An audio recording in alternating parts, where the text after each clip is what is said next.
We're not just talking about street wisdom, common sense. We're talking about godly wisdom.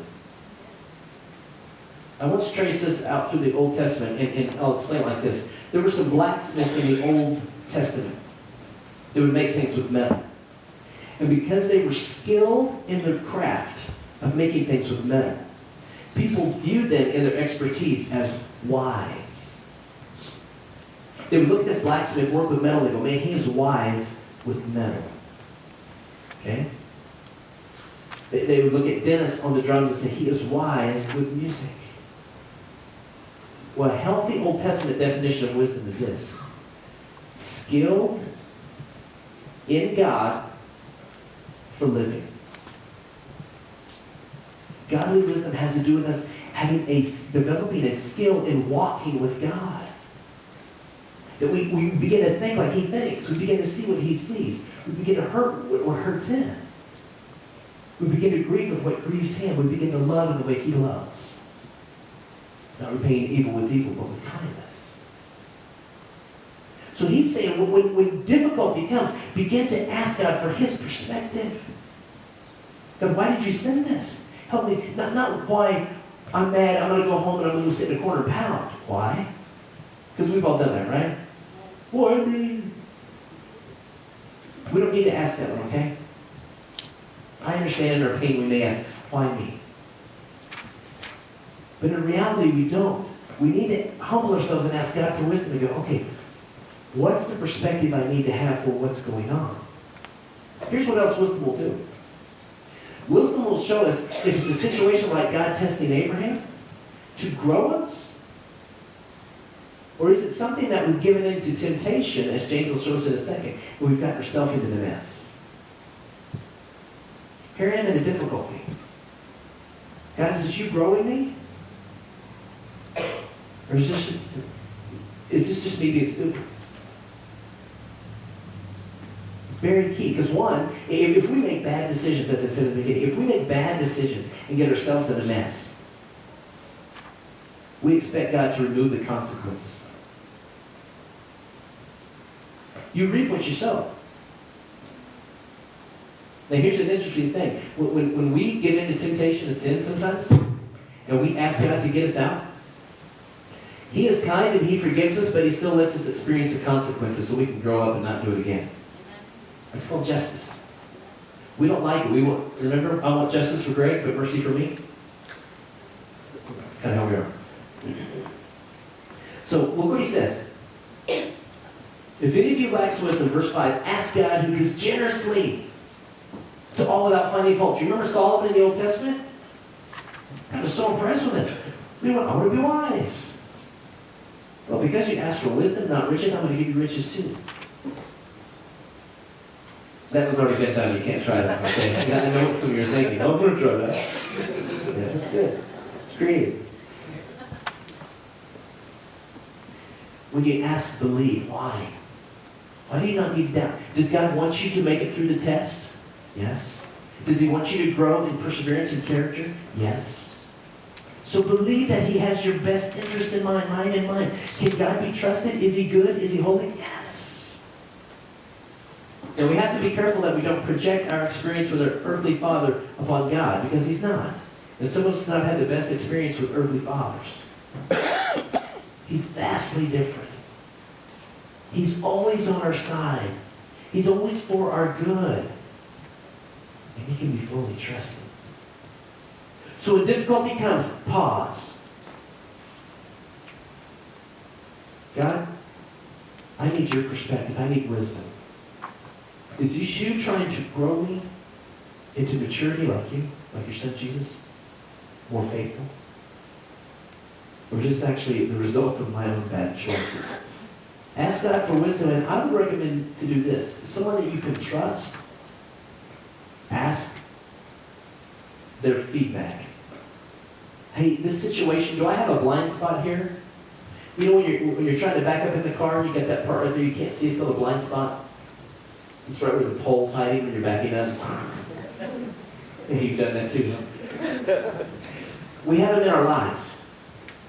But if, as we've been talking about the past few weeks, if we have each other's back in the community of faith, we'll help. Now, don't choose someone that's going to go tell everybody and put on Facebook, hey, you know what they're struggling with? Fantastic. Don't choose that person. Send that person to Pastor Jack for counseling. Discipline. Get God's perspective. If it's for testing, ask God, God, I need strength. The joy of the Lord is my strength. I can do all things through God who strengthens me. Grow me, Lord. I'm desperately dependent on you. We'll jump down further in the passage of chapter 1. James 1:13-15. Same writer, James, half-brother of Jesus. They had different dads. Verse 13, when tempted, no one should say, God is tempting me. Okay, that's not up for debate. That's not lost in translation. We need to just get that one down. God is not going to tempt. Now, what's the difference between tempt and test? Test is to grow me stronger. To grow me in character, perseverance in the things of God. Fruit of the Spirit. Tempting is to take me away from God towards sin. See the difference? The difficulty is, a lot of times, they use the same word in the original language translated by context. God will never try to make you sin. But I will tell you something interesting about these words. Now, James uses two different words to differentiate. But they have very similar meanings. They both have to do with being proven. Well, how does that work? If I'm in the midst of testing, and I'm being tested, it's proving my character, proving my maturity, proving my dependence on God. If I'm in the midst of temptation, I can either prove myself faithful, to have self-control and walk away, or I can prove myself immature and just give in to the temptation and walk away from God. Either way, I'm proving something about myself and about my relationship with Jesus. Are we tracking? We want to live this way. Put your life on the rock. Listen to what he says. Live this way. If we start to live by our own wisdom, that's when we make bad choices and get into trouble. When tempted, no one should say, God is tempting me. And here's why. God cannot be tempted by evil. Nor does he tempt anyone. That's plain. So, never say, oh, gosh, I made that mistake. That was sinful. God, why'd you make me do that? And when I was growing up, there was this guy named Flip Wilson. Okay, you know who Flip Wilson is. Now, some of the younger folks in here are like, Flip what? A guy named Flip Wilson started this, I guess it was originated with him, but he used to say, the devil made me do it. The devil made me do it. No, he didn't. The devil's power is in deception and lying. What he will do is say, if this is the thing that tempts you, maybe it's that boy or girl, maybe it's a substance, maybe it's a new something, whatever, and the temptation is over there. And here's the devil's trick. If you just get that, you'll be set for the rest of your life. If you don't just go in there and grab hold of this,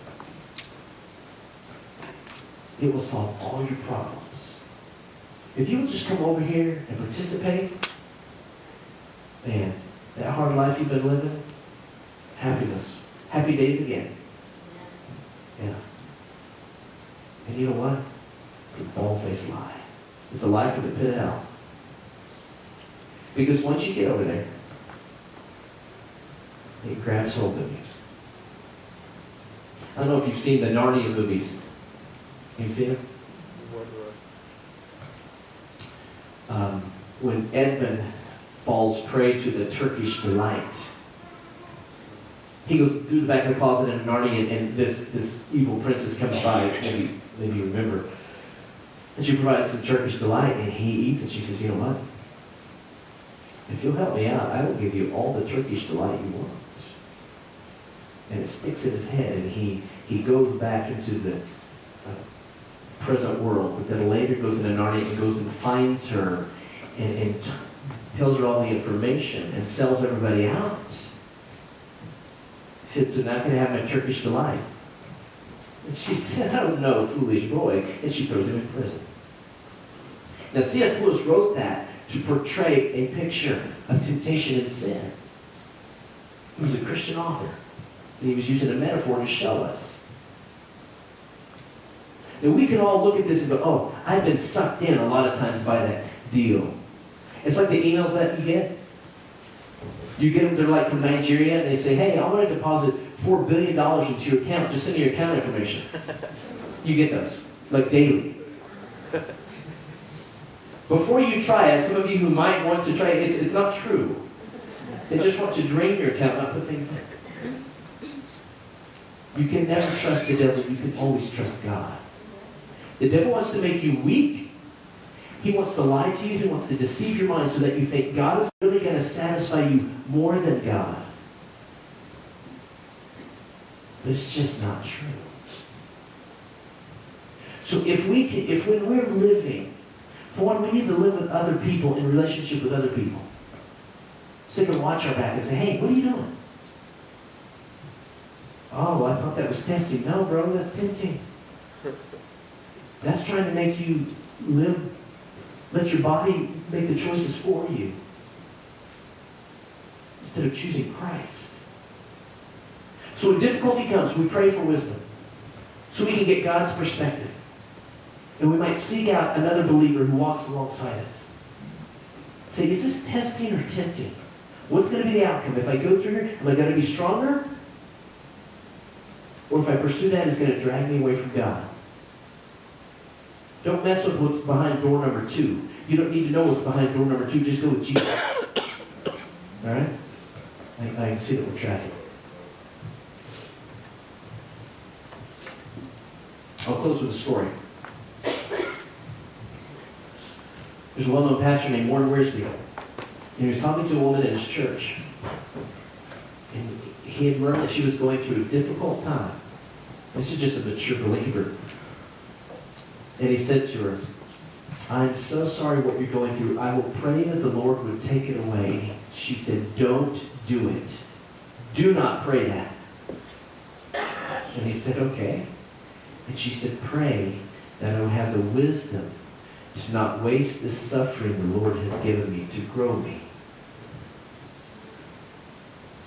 Wow. That's some deep faith. See, God, Jesus doesn't always promise to remove the storm. Sometimes he did in the New Testament. Sometimes he takes the storm away. But he doesn't always promise to take the storm away, but he does promise to be with us in the midst of it. He's always available right there. He does not move. We're the ones who fall in temptation and walk away. Don't do it. So we're going to close and have an invitation time. Maybe you go, oh, I've been playing too much on the temptation side, and I need some other believers to gather around and pray for me. Come on.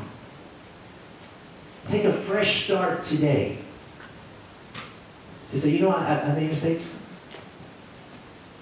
I need help. I need people to walk with me. I want to walk with Christ.